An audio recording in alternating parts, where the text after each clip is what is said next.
Hello, everybody. This week we are digging into Chapter 10, which is all about organizational structure and change. So I'm going to go over a few highlights of the chapter as well as drop a few quiz hints.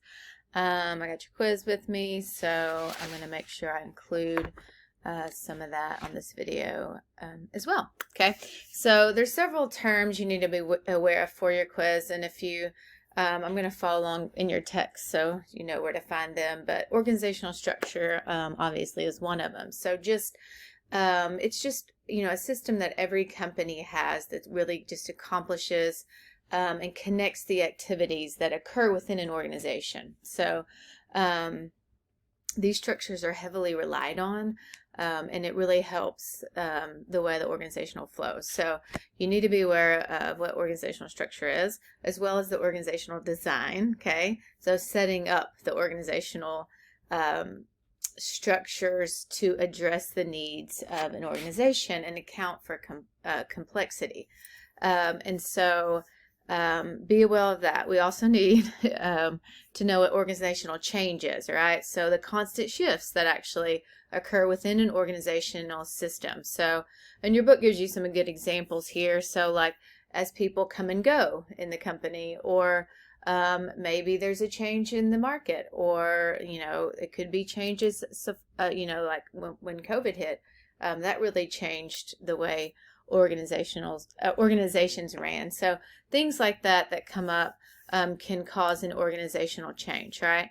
And so just be mindful of those, right? And so the last term that I'll cover that's just right here in the beginning of your chapter is organizational development. Okay, so so that is more, that specializes in change management, if you will.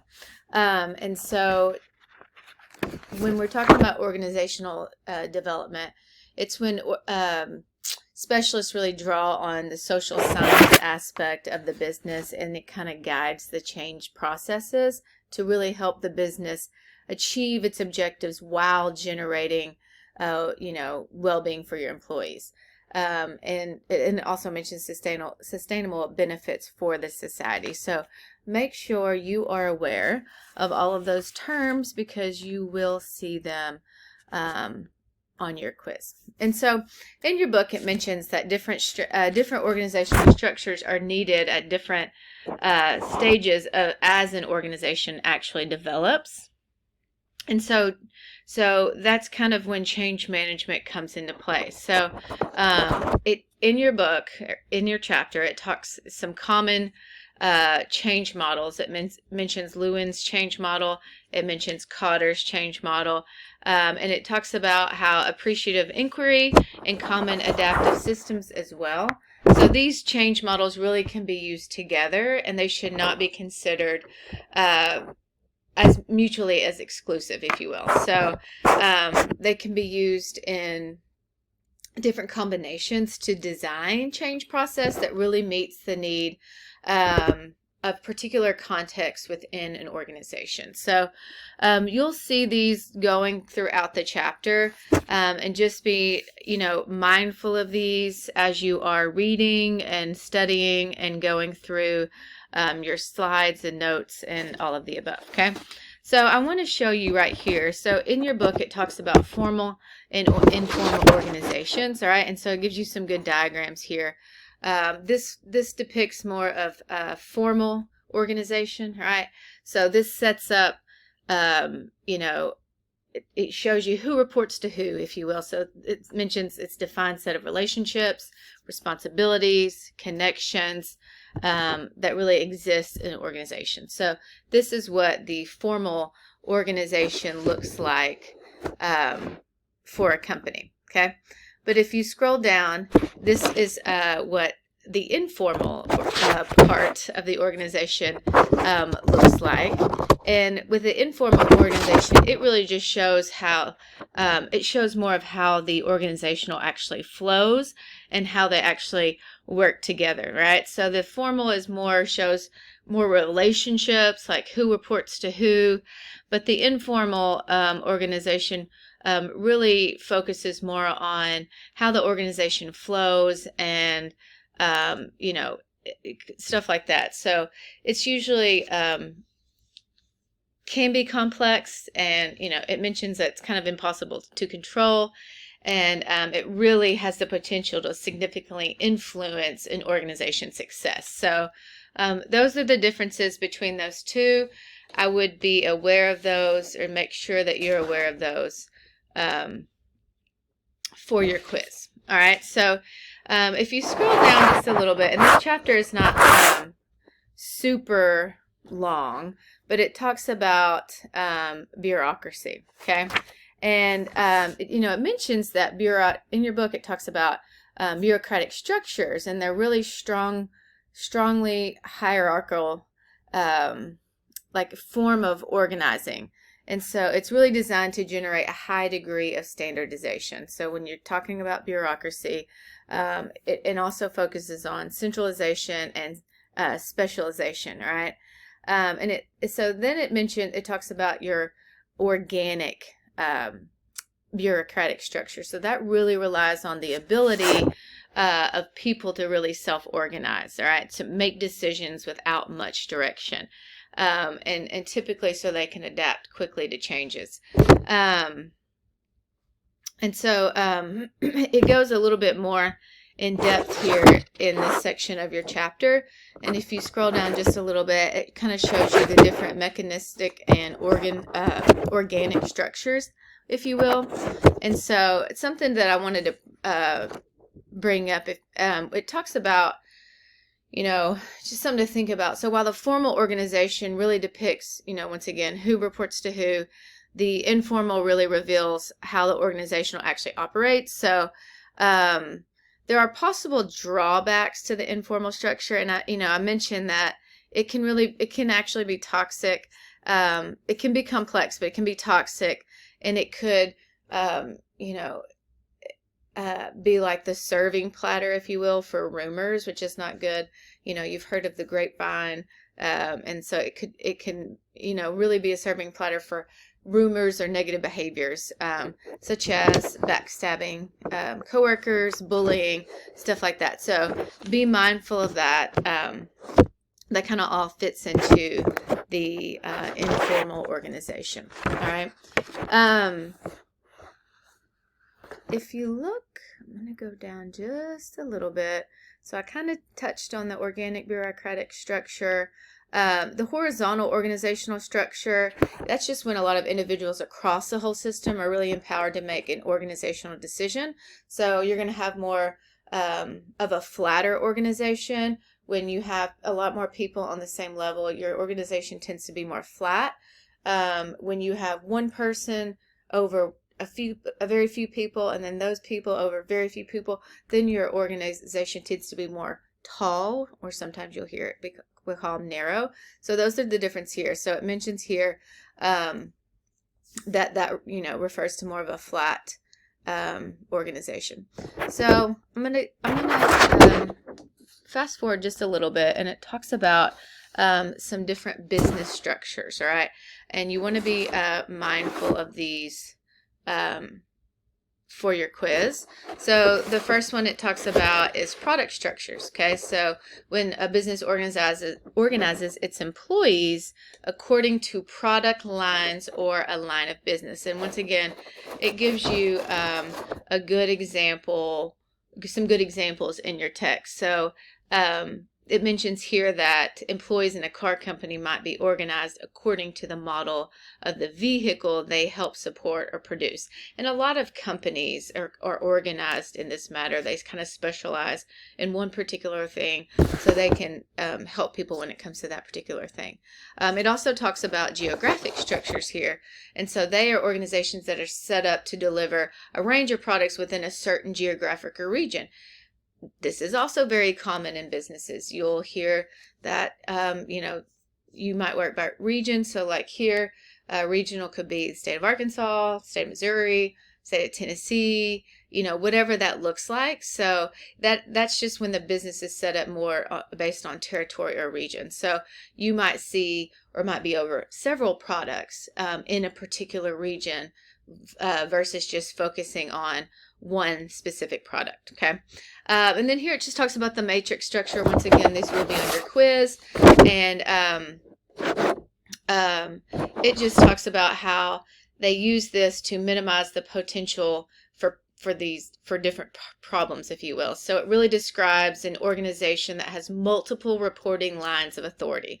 It gives you another good example, and it just mentions when an employee who specializes in a particular product might have both functional reporting line and a geographic reporting line. So this employee has accountability in both directions. So the functional responsibility has to do with his or her specialty as it correlates with the strategy of the company as a whole. However, their geographic accountability is to the manager, who is responsible for that actually region or part of the organization where he or she is working. So there's a good difference there when it comes to the product structures versus the geographic structures. And then sometimes people rely on that matrix structure to kind of cross those lines and do both. All right. Let's look more into organizational change, right? So you need to be aware of these for your quiz. Lots of companies experience organizational change. It's very organic sometimes, sometimes not so organic, but you need to be aware of these for your quiz. So the first one it talks about is structural change, and it's very consistent as to what we've kind of talked about before, but it really has to do with the changes of the overall formal relationships within an organization. So think like changes with your CEO or changes with your president, or any kind of changes like that. Maybe you've reorganized your departments. We've gone through several structural changes here, particularly one big one several years ago, where we had 7 divisions or 7 schools, if you will, and now we only have 3. So that's part of that structural change. If you have a big reorg, that's typically considered that as well. It also mentions technological change, and so just implementing new technologies. And a lot of time as the environment shifts, the organizations have to do this in order to keep up. We went through a lot of technological change here at UAPTC when COVID hit, because everything went virtual. And so, whereas we might not have had as much technology in place in order to stream online and all of that, now we have a little bit more of that. So, and it's also a learning curve for a lot of people if not used to it. All right. So then it mentions your cultural change. Once again, you'll need to know this for your quiz, but just referring to the common patterns and thinking and behaving within an organization. So y'all know that culture is kind of rooted in your beliefs, and a lot of times biases and assumptions that people hold themselves to the organization. And so a lot of times our beliefs create our mindsets that kind of shape our culture. And so when you have a culture change within an organization, it typically can be the most difficult kind of change, if you will. It often involves, reshaping, reimagining the core identity of the organization. And, that is very hard for people. And in your book even mentions that it could take years. So that is what a cultural change is. And so just be mindful of that. It talks about the organizational life cycle. You will need to be aware of the organizational lifestyle and the different steps that is involved in the organizational lifestyle. Life cycle. I said lifestyle, I think. I meant life cycle. So a lot of times organizations, when they first begin, they typically will have smaller systems. Not always, depending on the organization, but they can. And then those systems change and grow as the company grows, if you will. So as the company hires more people, employees begin to specialize in different areas, because when you have a smaller amount of people, sometimes one person has to be over several things. But the more people you hire, the more people can specialize, because you have the bodies to actually do that. So it talks about how over time the specialization really matures through differentiation. So just once again, organizing employees into different groups that specialize in specific functions of the organization. And that, it could be like if your company offers different services, each person specializes in each specific service, whatever that may look like for your company. So then it talks about the entrepreneurship phase. So that's the first phase, if you will, in the organizational life cycle. And if you look here in Exhibit 10.5 of your textbook, it gives you a really good diagram of the different steps, or the different phases, stages, however you want to call it, in the organizational life cycle. Okay, so here they are up here. There's 4 different stages. You need to be aware of these once again for your quiz. You've got your entrepreneurship, that is the first stage. All right, you've got your survival and early success, that is the second stage. You have your sustained success, sometimes this is also called maturity, that is the third stage. And then you have your renewal, also called your decline stage. This is the last stage of the organizational lifestyle. And so this diagram is great because it gives you some good information as far as the extent of how formal systems, and then the ideas that kind of go behind each of the stages. So just make sure you check that out. Once again, you'll need to be aware of those for your quiz. And so next I want to touch on the different dimensions of change. I didn't put as much of these on your quiz, but you really need to be mindful of these. You might revisit a couple of them. But it talks about how it can really be helpful to think of 3 different dimensions when a company is going through any kind of organizational change. The first one being the scope of change. So that refers to the degree to which the required change will disrupt our current patterns. So how is this change going to interrupt the flow of our work? It mentions incremental changes. So those are the small refinements in the organizational process. All right.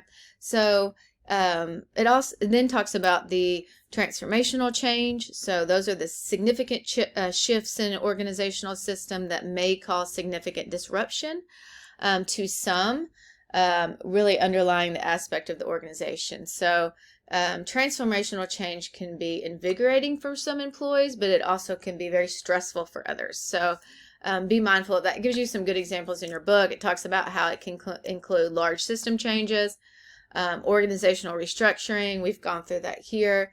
So just really, a lot of times it mentions in your book, and this is the case for a lot of companies, that culture change really often requires a transformational change with that to really be successful. Okay, and the last one they talk about is a strategic change. So this could be very incremental, so small, or transformational, bigger, that really helps align the organization's operations with its strategic missions and objectives. So this kind of change is really necessary for an organization to achieve the focus that it really needs, all right, to transfer or to make their needed transfer missions and work as it does feel to stay competitive in the current or larger organization. So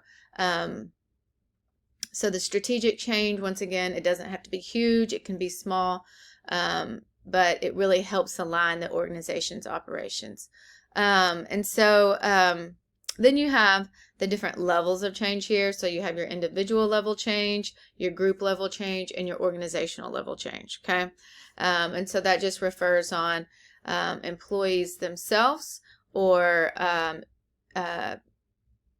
groups of employees, like team development, and then obviously the change that affects the entire organizational system. Okay, the last thing I'm going to touch on here in this section is the planned and unplanned changes. So if you have a planned change, it's usually intentional, or it's an activity or a set of activities, and it really is designed to create movement toward a specific goal or end goal, if you will.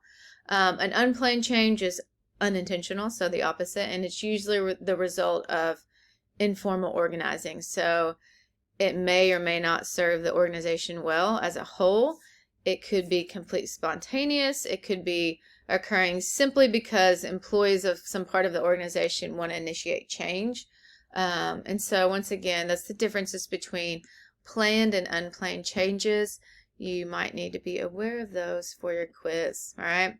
The last thing that I want to talk about today is managing change. All right. So you need to be aware of what change management is. So just the process of designing and implementing change. Most leaders in an organization are responsible for this to some degree. All right. It also talks about organizational development. Also, you need to be aware of. So just a specialized field that focuses on how to design and manage change. So it talks about an organizational development consultant. So someone that just has expertise in that change management and helps a company along in that process. Okay.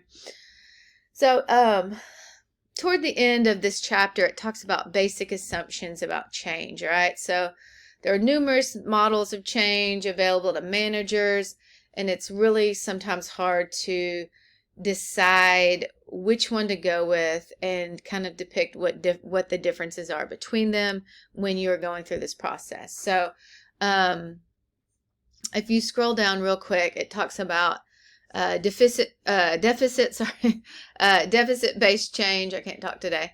And so that is just when leaders assume that employees will change if they know otherwise they will face negative consequences. All right. This is not the best type of change. It's like, I think of like when you're scolding your child, if you don't do this, you are going to be grounded, or, whatever that looks like.